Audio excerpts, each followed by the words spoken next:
Baik, assalamualaikum warahmatullahi wabarakatuh. Kembali lagi bersama saya di sini. Sekarang kita masuk ke pembahasan terkait ukuran penyebaran data. Sebelumnya kan kita sudah membahas tentang ukuran pemusatan data, yaitu terkait min, median, dan juga modus. Kalian ingat kembali, min itu adalah rata-rata, median adalah nilai tengah, dan modus adalah nilai yang sering muncul atau yang paling banyak frekuensinya. Nah, setelah ukuran pemusatan, sekarang kita masuk ke ukuran penyebaran data. Di sini akan kita bahas yaitu terkait jangkauan dan juga kuartil. Sebelum kita masuk ke pembelajaran kita pada hari ini, Bapak akan memberi motivasi kepada kalian. Malasmu hari ini adalah hasilmu di esok hari. Artinya, ketika kalian malas-malasan hari ini, maka hasil dari malas-malas kalian ini akan dirasakan kalian di esok hari. Esok harinya itu kapan? Ya entah, bisa masa depan, bisa besok, bisa nanti. Nah, makanya biar hasil yang kita rasakan itu baik, maka hal yang harus kita lakukan itu adalah hal baik. Kita harus menjadi orang yang rajin. Kita rajin belajar, kita rajin ibadah. Nah, ketika kita malas, maka hasil dari malas kita ini ya akan kita rasakan sendiri. Daripada kita merasakan penyesalan, lebih baik kita melakukan hal-hal baik dari sekarang. Sebelumnya, tujuan pembelajaran pada pertemuan kali ini yaitu kalian dapat menentukan ukuran penyebaran data yang dengan tepat, kemudian kalian dapat menyelesaikan masalah yang berkaitan dengan ukuran penyebaran data dengan tepat. Baik, langsung saja ke pembahasannya, yaitu terkait jangkauan. Yang pertama yang akan kita bahas yaitu jangkauan. Perhatikan terlebih dahulu permasalahan berikut. Diketahui sebuah keluarga memiliki 7 anggota keluarga, yaitu ayah, ibu, Iza, Budi, Angel, Asep, dan Ricky. Nah, diketahui usia ayah itu 45 tahun, ibu 40 tahun, Iza 18 tahun, Budi 15 tahun, Angel 10 tahun, Asep 20 tahun, dan Ricky 8 tahun. Nah, dari permasalahan di atas, berapakah jarak usia Ricky dengan ayah? Oke, kalian jangan dulu memikirkan jawabannya. Kita perhatikan terlebih dahulu. Nah, apa itu jangkauan? Jadi jangkauan adalah selisih antara data terbesar dengan data terkecil. Bisa disimbolkan jangkauan itu sama dengan X maksimum dikurangi X minimum. Di mana keterangannya itu X maksimum adalah data terbesar, X minimum adalah data terkecil. Jadi kalian ingat-ingat kembali kata kunci dari jangkauan adalah data terbesar dikurangi data terkecil. Oke. Nah, sekarang kita implementasikan jangkauan ini kepada permasalahan tadi. Tadi kan kita disuruh mencari berapa jarak usia ayah dan juga Ricky. Nah, di mana ayah itu berusia 45 tahun dan Ricky 8 tahun. Nah, kebetulan di situ ayah itu menjadi data terbesar dan juga Ricky menjadi data terkecil. Oke. Berarti cara untuk mencari jaraknya atau itu menggunakan rumus ini, jangkauan X maksimum dikurangi X minimum. Artinya jarak usia ayah dan Ricky atau jangkauan dari usia di keluarga tersebut yaitu X maksimum dikurangi X minimum. X maksimum ini sama dengan usia ayah, X minimum ini sama dengan usia Ricky. Nah, usia ayah itu 45 tahun dan usia Ricky itu 8 tahun. Nah, kita tinggal masukkan di sini 45 dikurangi 8 sama dengan 37. Jadi, jangkauan ini untuk mencari jarak usia keluarga tadi, jarak usia tertua dan termuda dari keluarga tadi. Kurang lebih seperti itu terkait jangkauan. Lanjut ke pembahasan selanjutnya yaitu kuartil. Apa itu kuartil? Jadi kuartil adalah nilai yang membagi sekumpulan data yang terurut menjadi 4 bagian yang sama, yaitu bagian pertama, bagian kedua, ketiga, dan bagian keempat. Perhatikan contoh berikut, terdapat data terurut di sini 12, 13, 13, 14, 14, 15, 16, 16, 18, 18, 21, 23, 24, 25, 25, 25. Nah, kuartil itu kan tadi nilai yang membagi sekumpulan data terurut menjadi 4 bagian. Nah, di sini kuartilnya itu membagi ke dalam 4 bagian, di mana kuartilnya terdapat 3, yaitu kuartil bawah, kuartil tengah, dan juga kuartil atas. Kuartil bawah biasa disimbolkan dengan Q1, kuartil tengah biasa disimbolkan dengan Q2, dan kuartil atas biasa disimbolkan dengan Q3. Nah, Q1, Q2, Q3 ini membagi sekumpulan data terurut ini menjadi 4 bagian, yaitu bagian 1, bagian 2, bagian 3, dan bagian 4, seperti pada layar. Nah, sekarang apa sih itu Q1, Q2, Q3? Kita lanjut ke pembahasan selanjutnya. Di sini terdapat bagaimana cara menentukan Q1, Q2, dan Q3.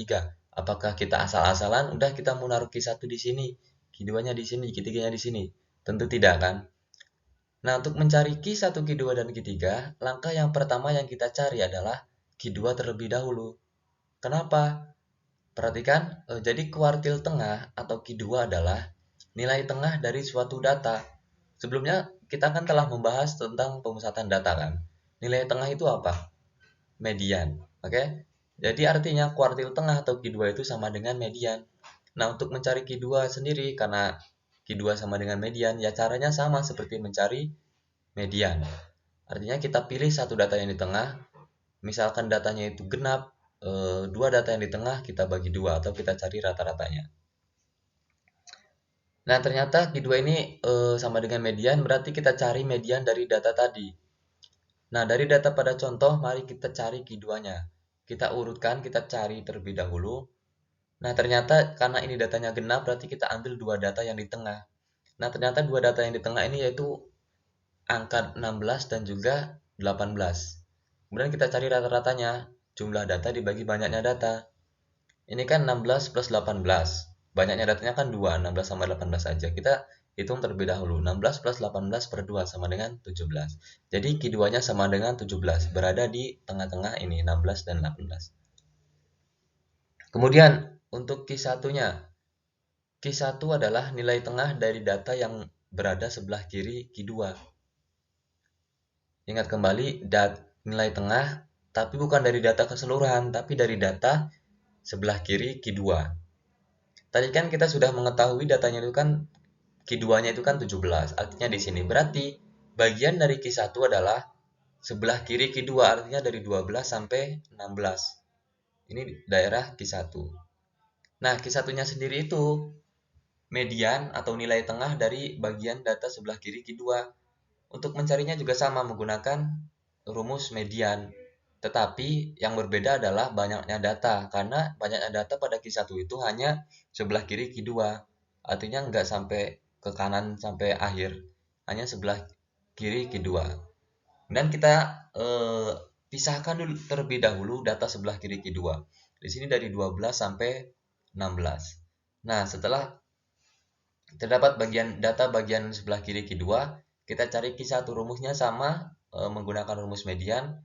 Karena ini genap, berarti dua data yang di tengah kita bagi dua. Di sini dua data yang di tengah yaitu 14. Jadi 14 tambah 14 bagi 2 sama dengan 14. Jadi Q1-nya yaitu 14. Sampai sini bisa dipahami terkait Q2 dan Q1. Kemudian lanjut kuartil atas atau Q3 adalah nilai tengah dari data yang berada sebelah kanan Q2. Kalau Q1 itu data yang berada sebelah kiri Q2. Data bagian Q1 itu yang sebelah kiri Q2. Nah, kalau Q3 itu bagian sebelah kanan Q2. Artinya itu dari 18 sampai 25. Nah, kita pisahkan terlebih dahulu bagian Q2, bagian Q3. Nah, setelah kita pisahkan di sini, kita cari mediannya. Ya kan, mediannya di sini ternyata datanya juga genap, berarti kita ambil dua data yang di tengah. Ternyata di sini dua data yang di tengah yaitu 23 dan 24. Kita jumlahkan, kita bagi dua, hasilnya 23,5. Baik, untuk menentukan Q1, Q2, dan Q3 bisa dipahami. Saya kira mudah ya.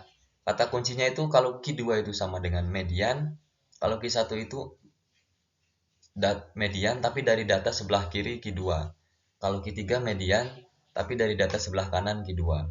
Ingat, kata kuncinya untuk menentukan Q1, Q2, dan Q3 itu kita harus paham terkait median atau nilai tengah. karena rumusnya itu untuk menentukan Q1, Q2, dan Q3. Kata kunci dari Q1, Q2, dan Q3 adalah median. Yang membedakan hanya banyaknya data. Kalau Q2 itu ya median itu sendiri. Kalau Q2 itu median itu sendiri. Kalau Q1 itu median tapi dari data yang sebelah kiri Q2. Kalau Q3 median tapi dari data yang sebelah kanan Q2. Kurang lebih seperti itu. Nah, tadi kita sudah bahas terkait jangkauan, kemudian juga kuartil. Nah, ternyata di dalam kuartil itu sendiri terdapat jangkauan. Itu dinamakan dengan jangkauan interkuartil, artinya jangkauan yang berada di dalam kuartil. Tadi sebelumnya kan jangkauan itu sendiri adalah nilai terbesar dikurangi nilai terkecil. Nah, di dalam kuartil juga terdapat jangkauan dan konsepnya juga sama. Artinya kuartil terkecil, kuartil terbesar dikurangi kuartil terkecil, atau kuartil atas dikurangi kuartil bawah.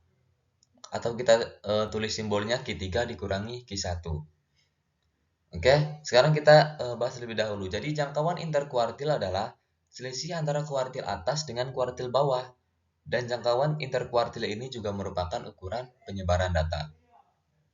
Sebelumnya kan kita sudah mengetahui Q1, Q2, dan Q3. Sekarang kita cari jangkauan interkuartilnya. Kita tulis datanya, kemudian kita tulis Q1, Q2, Q3-nya, dan kita cari interkuartilnya. Jangkauan interkuartil kan kuartil atas dikurangi kuartil bawah, atau Q3 dikurangi Q1. Tadi kita sudah menemukan Q3-nya itu 23,5. Sedangkan Q1-nya atau kuartil bawahnya itu 14. Nah, kita hitung 23,5 dikurangi 14 sama dengan 9,5.